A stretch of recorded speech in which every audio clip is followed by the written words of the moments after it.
Hello guys. Pag hindi pa talaga siya matanggal guys, kumbaga initin niyo uli yung ano hanggang mag-boiling yung ano niya.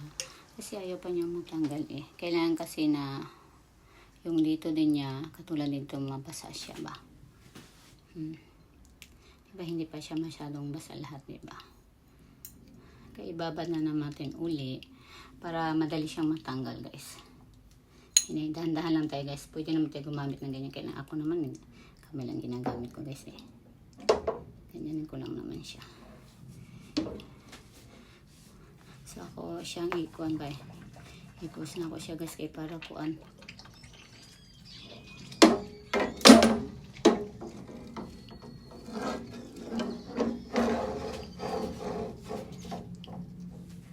Tapos, paano ninyo ko ka ng kuan. Naura ninyo ha.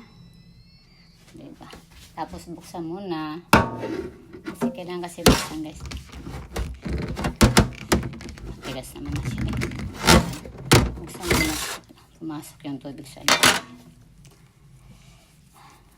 Yan muna guys ha.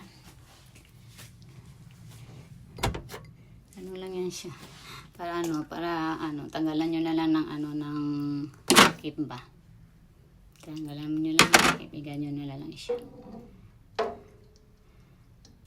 Yan. Para madaling matanggal yung ano niya. Yung parang tag. Ito kasi ginagawa ko palagi guys eh.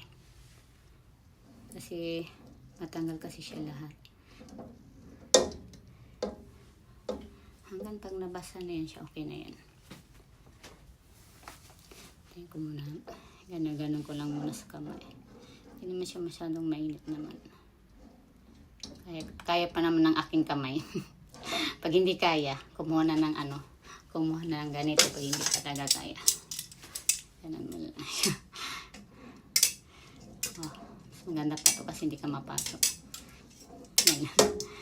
Naura na siya. Pag lang ito pagainin mo, maragdi pa man siya. Kaya di pa man siya basa, di pa man basa tanan ba.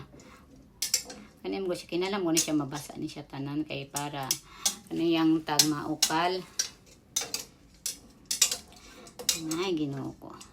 Kung diligat ka mo kang taga ka, uklog ka na kung dili sa motor na.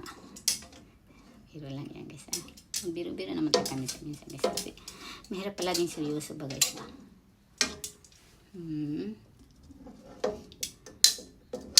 Ano mo lang siya. Kasi, halimbawa pag kinuha mo siya agad, pwede mo naman siyang balatan guys.